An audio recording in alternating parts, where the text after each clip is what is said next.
Welcome to my True Scary Story YouTube channel. I want to welcome all of you that are new and ask that you subscribe now and comment on my newest video to introduce yourself. The Sinful Society is very welcoming and are some of the nicest people on YouTube. I narrate for you guys, and I want you to share your true scary stories with me. That way I can feature your scary story on an upcoming video. Cheers to the freshest horror content on YouTube. Email your true scary stories to thesinfulsavant@gmail.com. The link will be in the description box below as well. Don't be shy, send them in, keep them fresh. In the meantime, sit back, relax, stay sinful.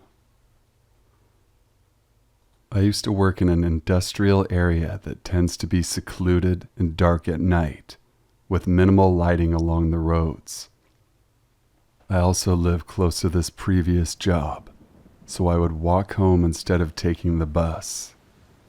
The bus routes tend to be awkward and have long wait times, so I usually walk.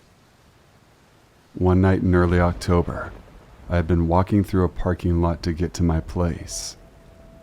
I had to walk through a few parking lots to get to my place. However, the parking lots close to the main road were where these incidents occurred. Anyway, as I'm walking through a desolate parking lot, I'm listening to music and enjoying my walk when I get this suspicious feeling that I should look behind me. I look behind and see this individual wearing a hoodie. It appears to be a woman. The person is pale and seems to be watching me after emerging from the bushes she was hiding in. She picks up the pace from behind me, but continues walking horizontal to me. I ran across the main road, and when I looked back, I could see her standing next to a set of trees. She then realizes that I see her watching me and jumps behind a tree to hide. So, now it's early November. I have a weird feeling that there is someone in this parking lot I am walking through. I was walking through a different parking lot this time, as the previous parking lot had freaked me out because someone was watching me. As I'm walking through this parking lot, the person wearing a hoodie emerges from hiding behind a parked trailer talking on her phone. I'm now thoroughly freaked out and decide to pick up my pace, get to the main road as fast as possible, without alerting this person that I feel threatened by them. As I'm getting ready to cross the road, this person decides to cross the road as well and watches me as I cross the road. I book it to the random apartment and hide in there until I assume she's gone. Now, the last time this happened was mid-November, a week after the second incident. I'm walking through the same parking lot that I saw her in the second time. Dumb, I know. This time she emerges from hiding behind a trailer and starts walking towards me. I decide to just run and get to the main road. I get across the main road and look back, and she vanished without a trace. I assume she must have been hiding behind the trailer, as there is no way she could have gotten out of that parking lot in time. I decide to hide in the same apartment building as well. Now I have not seen her as it has been snowing, so it would be significantly easier to see her face, and it's too cold to wait out in a parking lot. I also no longer work there, so I no longer have to take that route to work. Now it could have been a man, as they were pretty tall, but I thought I heard her voice when she was talking on her phone, and when I saw her the first time, I thought she might have been a white female with dark hair.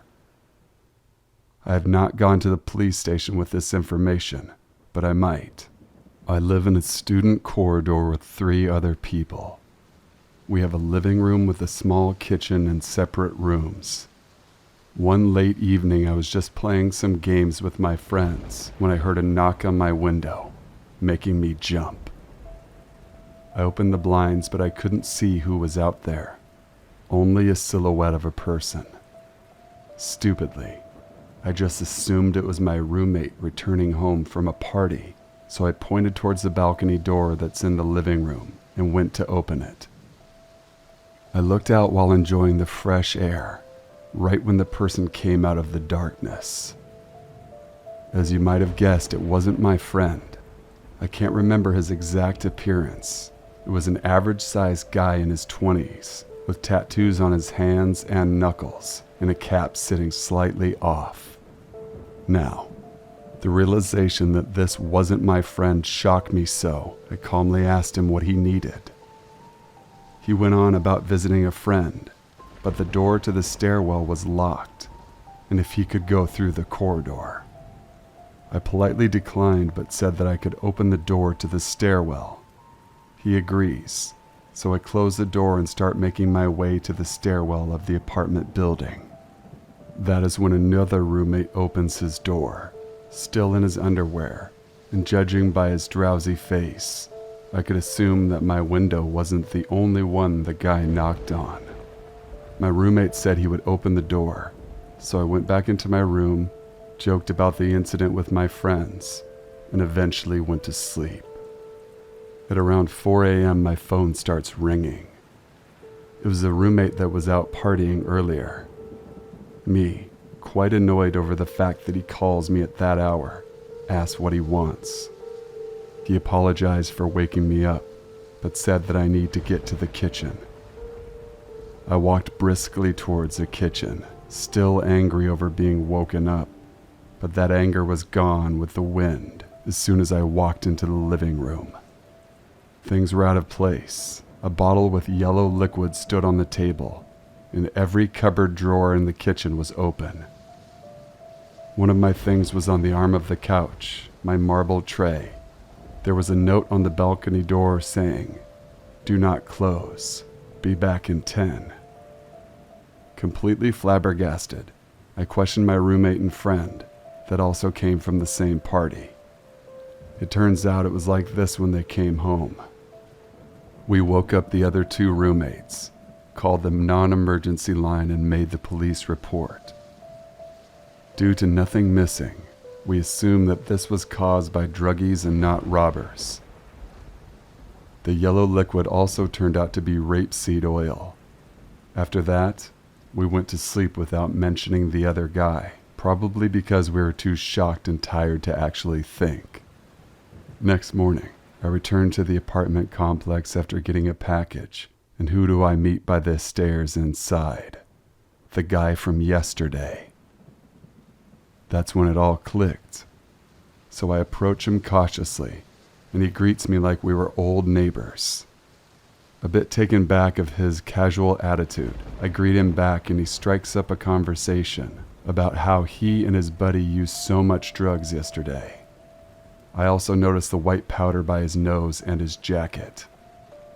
I decided to confront him about the invasion of our kitchen, and he starts to panic, first denying it and then saying they were invited. At this point, I was so angry that I wanted to swing my bag with glass bottles at him. As I'm not a violent person, I quickly calmed down and resorted to calling him profanities while I walked down the stairs to fetch my roommate so we could talk with the guy while I called the cops. Unfortunately, the druggie was gone by the time we got back. We managed to figure out that the door to our corridor doesn't always lock properly, and it didn't lock after my roommate went back after letting the guy in. We got the lock replaced and haven't seen the guy since. Still, it took a few weeks until I stopped being paranoid, and there is one detail that I haven't mentioned yet that makes me wonder what would have happened if I had let the guy in, or if one of us had walked into the kitchen that night. There was one item that had not been in the room before: a roll of duct tape. So, druggie that nonchalantly talked about how they did drugs in our living room, let's not meet again. My name is Lily and I'm 16 years old. I live in the countryside with my parents. My parents have a house for rent, which is far from my house, so we don't go there very much. Only when we need to clean up old tenants or fix something. This story happened 2 years ago. 2 years ago, my parents signed a contract with a man from Turkey who was supposed to live in the house with his wife, but my parents and I never saw his wife. He was weird. He hardly said anything, and when my dad came over to fix something, he wanted my dad to leave the house as soon as possible. Whenever he looked at me, I felt completely uncomfortable. One day he didn't answer my mother's phone calls, so we decided to go to that house. And after we got home, it was completely empty, as if no one had ever lived there. But it was strange because he had lived there for over a year. He left nothing, and we found the house keys in the kitchen. After 3 months, we still didn't see what was wrong with him. My parents went home to clean it up, but while my dad was mowing the lawn, he noticed something was buried under a tree. My dad started digging in that place. There was a bag of knives, straps, and ropes, and under the bag was a big garbage bag with bones inside. We called the police immediately, and it turned out that it was the bones of the man's wife. We didn't see her because he kept her in the cellar in a closed tomb she was in for over a year. Unfortunately, the police did not find him, and we never found out what happened to him.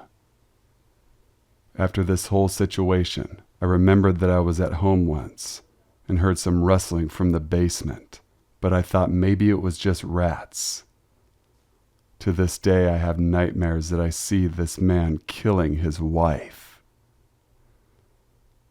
Thank you guys for watching and listening. Please be sure to leave a like, comment, share, and subscribe for future content.